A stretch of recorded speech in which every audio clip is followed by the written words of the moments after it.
Hi everyone, this is Christina from my San Diego organic garden, and today on Summer Solstice I would like to take you on a brief tour, just pointing out some highlights from the backyard. So what you're seeing right now is my hybrid perpetual bed. In this bed there are planted 3 hybrid perpetual roses, and this year I have decided to underplant them with chartreuse or lime colored plants. So moving a little closer, starting first, the first one, this is Yolande d'Aragon. The bush form is not totally exciting, I have to say, but the blooms absolutely are. So I just show you one bud opening, and look at this gorgeous, gorgeous color and form. And really one feature that's almost the most enticing in this rose is the fragrance. Of course, unfortunately, I cannot let you have a whiff at my rose. Beautiful rose. Foliage is not so super healthy, but I have to say I'm very grateful. This is the second flush of the rose, and I'm very happy that it's blooming again for me this year. Last year it actually didn't. So again, this is Yolande d'Aragon, a French name obviously. It's a hybrid perpetual rose. Wonderful, wonderful fragrance, and again I think very, very beautiful blooms. So moving on, and now I have to get on my knees and I want to show you this little wonder.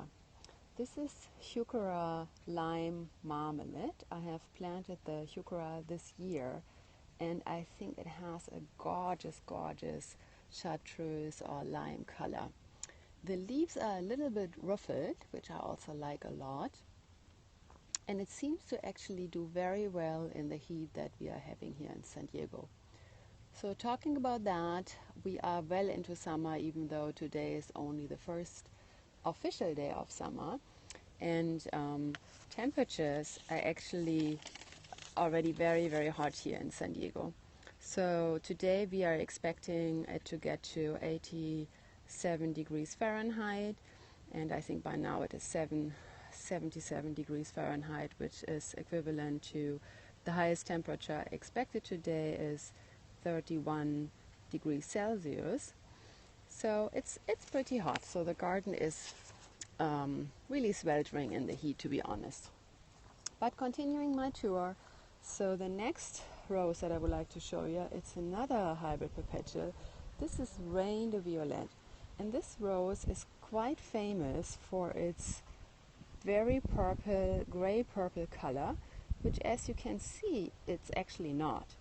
So it is, when it is that hot, the color, here's a better bloom. Let me just pull this down a little bit and show you.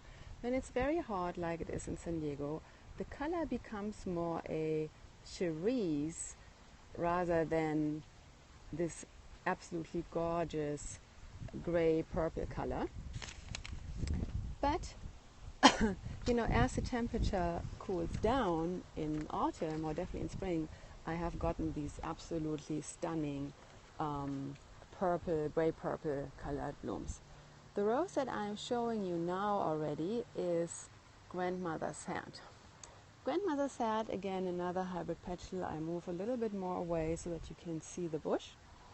Is a found rose actually, and I think nobody knows exactly where this rose is coming from, who has bred it. But what's really remarkable, the foliage of this rose is completely healthy, and maybe, I hope you can see it, it has a very nice matte foliage, no mildew, no rose rust, which my other roses, or at least some of them, have plenty of right now. And again, the blooms have these nice old-fashioned color and form. So it's pink, little filled, like my grandmother's rose, so to speak, and that's probably where the name was coming from. I'll just show you bloom that's a little bit almost bent, and here you can see one or two that are more in the bud stage. I really, really love that rose, and to be honest, because it is so healthy, because it is repeating, I think that's the rose that I would recommend for California and Southern California. I really, really like it. And I have to say, these roses are not fertilized a second time, so if I would have had the time to do it, I think they would have bloomed even more prolifically. And you see maybe with this one, this has plenty of buds still that are about to open. And again, I have to repeat, this is the second flush. Again, bending down a little bit, something that's shining here in the limelight, in the sun, it's a coleus, another chartreuse colored plant, which I love very, very much. And what's really surprising, this coleus has come back after the winter. I cut the plant down severely, and now it's a really compact, nice bush. And again, I find the color quite charming. And there's nothing to do than give it a little bit of all-purpose plant fertilizer, and then you get something like this. Very, very nice. I also can see a sprig in a flower arrangement. I think that would be lovely. Moving on. Oh, I just see this white terracotta ball here. That's a ball that I found in an antique store lately, which I like very, very much. Of course, it's not antique, but that was where they were selling it. So I just want to move on, and I want to show you my gardenia, which just started to bloom lately. And it was funny, I was doing my own garden tour without you viewing, and I didn't see the gardenia blooming. But when I was passing by, there was such a beautiful, strong fragrance in the air that I looked, and sure enough, gardenia is blooming. This is Gardenia Weichi. I hope I pronounced the name right. And again, the fragrance is so incredibly strong. The blooms, I think, are also very pretty. And if you just cut one and put it in a bowl of water in the house, it will perfume a whole room.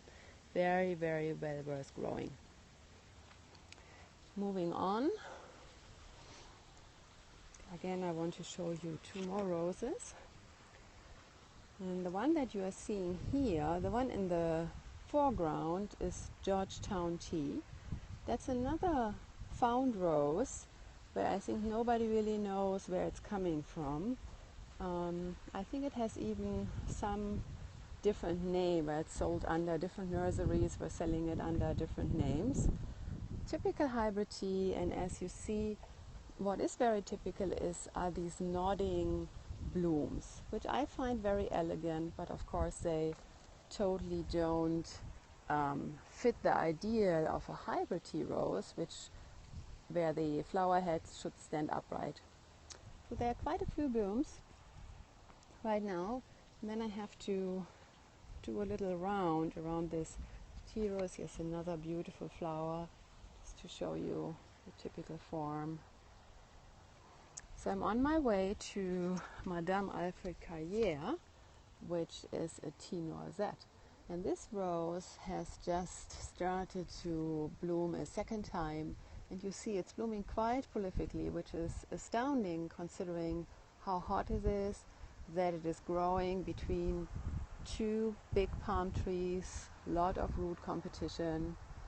But with fertilizer and some water, it really brings out the best in this rose. So one more rose. This is Belinda's Dream. This is an earth-kind rose. The first flush is just done, and she's starting to pull up the second. Lots of bud there, and one bloom is open that I would like to show you. So this is the bud of Belinda's Dream. I think it's a very nice rose, and what's really remarkable, it is not frying in the heat like so many other roses in my garden.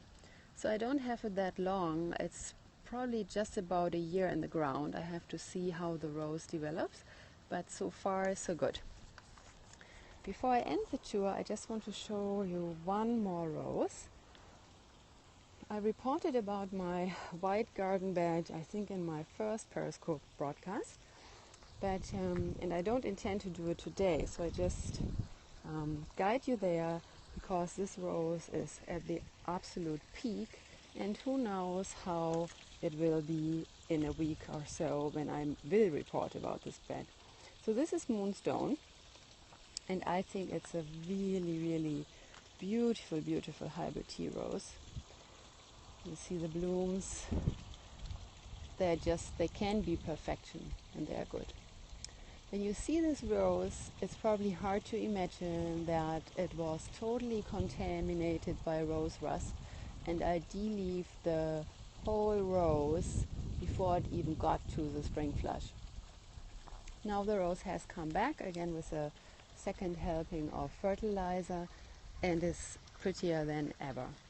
This rose is really kind of driving me a little bit crazy because it was so sick that I was thinking to remove the bush, because I'm not only gardening organically, I also don't spray my roses, and I don't intend to. I just want to find varieties that are healthy enough to bloom and thrive in my climate.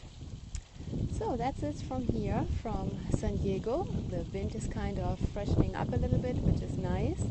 I hope you join me when I do my next tour. I try to do it weekly. And if you would like to see more from my garden, and maybe in a slower pace, here is my website. It's organicgardendreams.com. So you will find more photos from my garden. You find the names and the plants that I have spoken about if you go to the blog and you search the blog. Thank you for viewing. Hope I see you next time around, and I wish you a very nice summer solstice day.